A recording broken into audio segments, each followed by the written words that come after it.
Esta tarde.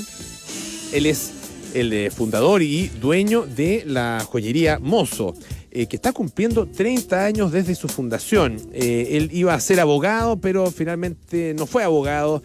Se vino a Chile con cierto propósito, pero tuvo que cambiar el propósito en la mitad del camino, al principio, podríamos decir, del camino. Y finalmente se ha convertido en uno de los joyeros más importantes, más destacados acá en nuestro país. Ernesto Mozo, nuestro entrevistado de esta tarde. Ernesto, bienvenido, ¿qué tal? Gracias, Polo, por recibirme. Bueno, espero que tengan una buena tarde y nosotros encantados de poder contarles un poco lo que ha pasado estos años. Partamos un poco por tu historia. ¿Tú llegaste a Chile qué año? Nosotros veníamos anteriormente del 88, comprábamos joyas de época, relojes de época, que en Argentina también los comprábamos y se vendían en Italia, en Estados Unidos, en New York. Uh-huh. Eso lo hacía como un trabajo complementario con mi carrera que estaba estudiando abogacía. Claro. Ajá. Y bueno, sin querer me empecé a apasionar y me empezó a atrapar todo esto de estos materiales tan maravillosos y nobles, donde hacen pequeñas esculturas, que es la joyería. Y bueno, el temporalmente se convirtió en permanente. Y estabas en eso cuando te viniste a Chile, ¿no? Vinimos a abrir a Chile una oficina para comprar joyas de época y relojes de época, que básicamente es lo que más sabíamos, es lo que más sabía hacer. Uh-huh. Yo tengo familia en Italia, tengo nacionalidad italiana y tengo una net de amigos y gente muy cercana allá. Estamos hablando, Italia fue muy rica hasta el euro. Cuando entró el euro en el 2000, Italia económicamente se desinfló. Pero cuando tenían la lira, que ellos la regulaban, Italia era un exportador tremendo y tenía una situación económica muy grande. Entonces eran grandes consumidores de joyas de época, que se le llama, y relojes clásicos. Entonces el negocio que tú viniste a instalar en Chile era comprar en Chile, comprar acá, y vender en Europa, Estados Unidos. ¿Y acá había y sigue habiendo de ese tipo de joyas? Poco. Compré algunas cosas buenas, por supuesto en todos lados hay, pero comparado con la Argentina no había ninguna relación. Lo que me encontré es que era la historia inversa a la Argentina. Argentina fue un país muy rico que sigue empobreciendo y Chile fue un país pobre que sigue enriqueciendo. Claro, me encontré un país para vender, no para comprar. Y ahí tuviste que cambiar rápidamente, no sé si rápidamente, pero tuviste que cambiar finalmente de rubro, yo ¿no? venía igual, pues siempre tuve una muy buena relación con Chile, tengo familia acá también. Y pasó que una pieza muy importante, teníamos clientes muy importantes de alta joyería, pero antigua en Chile, pocas pero muy buenas clientas, y una de ellas quería una pieza y se la llevó otra. Y me dijo quiero una copia, a mí casi me dio un ataque de alergia, pero el cliente siempre tiene razón, me dijo me la tienes que hacer. Entonces tuve que dibujarla, fuimos a Buenos Aires y en aquel minuto habían todavía joyeros postguerra, inmigrantes italianos a la Argentina vivos. Y tuve que relacionarme con unos 3-4 artesanos muy buenos. La pieza se hizo, se entregó y gustó mucho. Y a partir de ahí me empezaron a pedir que empezara a fabricar joyería. Fuiste como a la fuente, entonces. O algo lo más parecido a la fuente que hay. Estamos que hablando, había en esa época. Esta era una joya Art Nouveau, que es de 1890 a 1910. Ya. Esa capacidad de mano de obra hoy no está. No es que hoy sean malos los joyeros, para nada. Pero en esa época se trabajaban con lupas gigantes, con microsierras muy pequeñitas, y se hacía lo que le llaman en la alta joyería o en Francia el ajour, que es todo el trabajo por atrás, que son como galerías, una joyería muy muy artesanal pero hecha por grandes maestros. Ese tipo de joyería hoy se ha reemplazado por sistema de CAD/CAM, por tecnología, y obviamente hoy la joyería es una actividad artesanal microindustrial. ¿Por qué artesanal? Porque hay procesos que ninguna máquina lo va a hacer mejor que la mano humana, y microindustrial porque se utiliza toda la tecnología posible de la industria para hacer las mejores joyas posibles, pero micro porque son gramos, la industria son toneladas. Eso en la época de la joya que te comento, que era un Art Nouveau, no existía. Entonces tuve que llegar a estas personas que fueron joyeros que ya eran joyeros en 1940, unos señores mayores. Pero fue un milagro encontrarlo. En Argentina el 38% de la inmigración es italiana. Claro. De los 40 millones de argentinos, el 38% es italiano. Entonces fue un país donde se pudo encontrar. Esos señores ya no están vivos. Por lo tanto, la joyería, ese tipo de joyería, la verdad que se podría llegar a hacer, pero ya son como rarezas o niche. ¿Y no existe en ninguna parte del mundo, ni en Europa, ni tampoco, no sé, en Oriente, donde se hace tanta joya? Existe, le llaman state jewelry, que es una copia o una inspiración de las joyas de época, joyas antiguas. En nuestro caso, nosotros hacemos joyas que diseñamos nosotros con nuestra tendencia o con nuestra forma de expresar el diseño. Claro, son un estilo más mozo, más personal, uh-huh. más nuestro. Pero sí, yo creo que todavía se podría encontrar, pero ya es como me dijera, se puede encontrar gente que haga zapatos a mano de forma artesanal, puede ser, pero ya no es algo, o los sastres, es una actividad en extinción, tanto en Argentina como en Chile, como en muchos países. Estamos conversando con Ernesto Mosso, que es fundador y dueño de Joyerías Mosso, que es una empresa que está cumpliendo 30 años acá en nuestro mercado. ¿En qué momento pasaste, porque ya estaba esa primera joya que tuviste que dibujar, sí, ¿no es cierto?, y mandar a hacer? ¿En qué momento pasaste a diseñar joyas? Se entregó, y a producir? Pero fue como un favor o una consideración a un cliente importante. Le encantó y me pidió un anillo para una nietita, y dije, no, un momento, yo no me dedico a esto. Bueno, sin darme cuenta, ya me había traído dos, un italiano, un joyero italo-argentino, mayor también, apellido Segretti, que es un señor que se quedó a vivir posteriormente acá, se jubiló y se casó.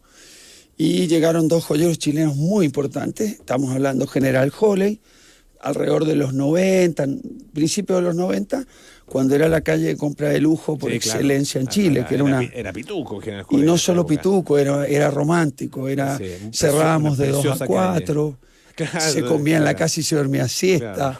Era un pueblito maravilloso donde todos los vecinos teníamos una relación, una amistad. Estaba, Eliseo Salazar con Hugo Boss, Annalisa con Via Condotti, estaba Rubén Campos, Atilio Andreoli, Cardoch. Era una comunidad muy, muy entretenida. Un paseo inglés que se llamaba Paseo La Villa. Y al poco de andar teníamos ya 3, 4, 5 artesanos trabajando, montamos un taller y yo parte del día dibujaba joyas para señoras que me venían a ver y se los hacía, digamos, como nos juntábamos a X horas y un ratito se le diseñaba la pieza y se hacía para ella. Así partió Mosso. ¿Y cómo porque venir claro, tenías un gusto y una afición muy marcada por el tema de las joyas, pero ya crear es distinto, no es simplemente comprar y vender como era lo que hacía, ya la creación muy de distinto, joyas es muy distinto, es otra mente la que se necesita. Se necesita otra mente, pero sí reconozco que tuve una base privilegiada porque las joyas que trabajábamos nosotros, victorianas, Victoria 1860, 1890, Art Nouveau y otra corriente paralela, que era eduardiana menos conocida, 1890-1910, Art Deco, 1910, 1935, 40 y así, fueron expresiones de joyerías europeas increíbles. Hoy por hoy te diría que fue la época dorada de la joyería.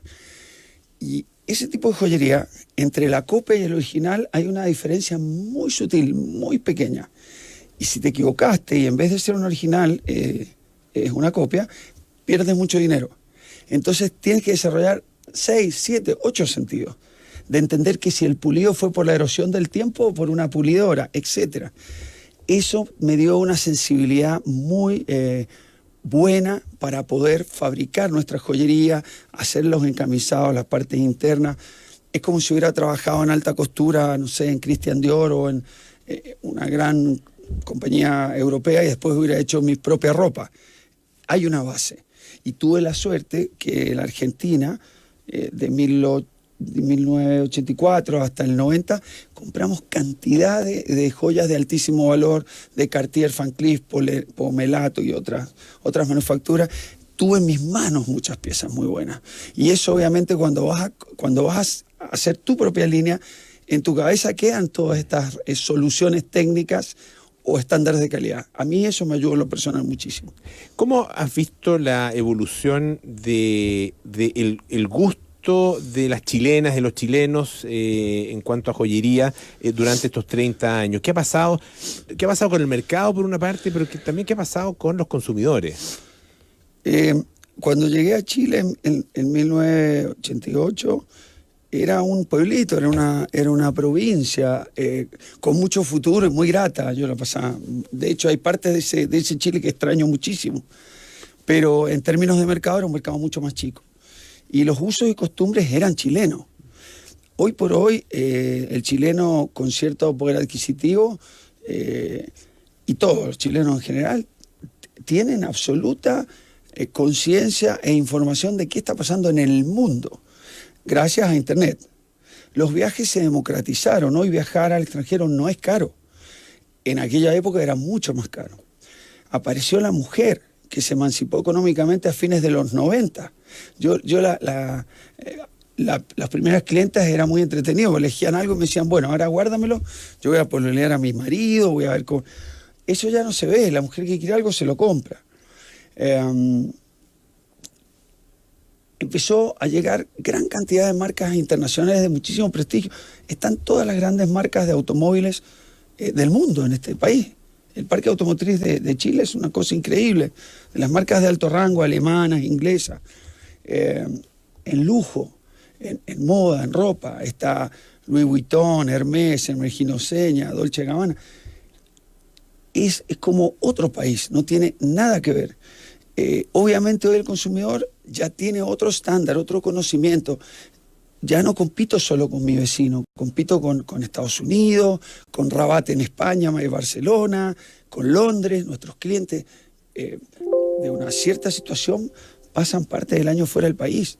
Entonces, o nos ponemos una corriente competitiva o son negocios que van a ir a la extinción. ¿Y cómo se compite finalmente con competidores de todas partes del mundo y con los grandes nombres de esta industria? La única forma de competir con un gran nombre es tener algo que decir. Porque si no tenés algo que decir, me refiero a tener un diseño, una propuesta propia, un concepto, estás vendiendo un commodity. Y ahí también estamos en problema porque hay industrias como de otros mercados, sobre todo el asiático, que tiene un costo de manufactura muy bajo y ahí tampoco tenés espacio. Hoy por hoy tener buena calidad no alcanza. Tenés que comunicar a tu consumidor un concepto y que sienta que ir a tu negocio o a tu empresa es una experiencia, es una forma de lifestyle. Es un gran trabajo, es un desafío, pero eso es lo bonito de nuestro trabajo, que hay que seducir permanentemente a los consumidores. Y cuando diste con el producto adecuado, el consumidor cambió. Pues los millennials no tienen nada que ver con nosotros. Es otra forma de ver la vida. ¿Y cómo ves, a propósito de los millennials, a propósito de los jóvenes, cómo ves el futuro de este negocio? ¿Las joyas van a seguir siendo un bien tan apreciado como lo son hoy día?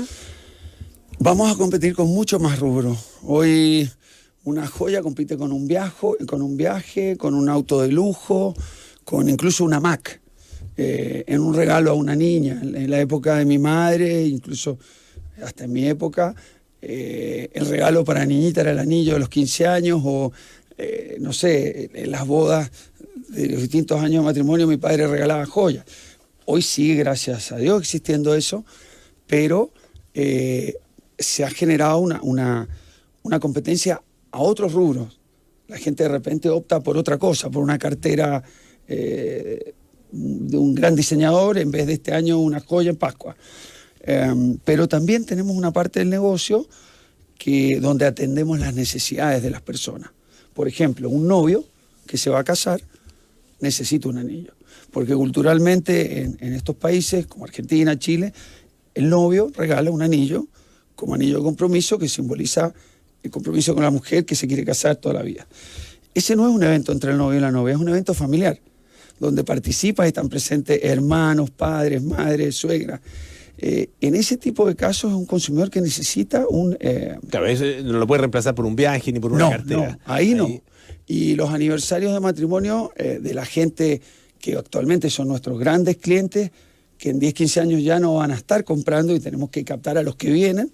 Todavía existe la tradición para los cumpleaños, aniversarios o bodas. Hay mucha gente que le gusta la alta joyería o la joyería.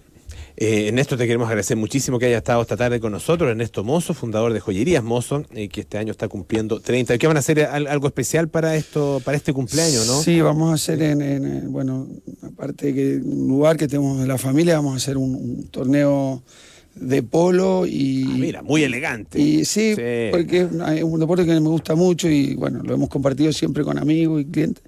Y posteriormente la idea es traer un DJ muy famoso que aparentemente ya está comprometido y hacer una fiesta grande festejando los 30 años con un grupo importante de nuestros clientes y amigos, porque 30 años es fuerte.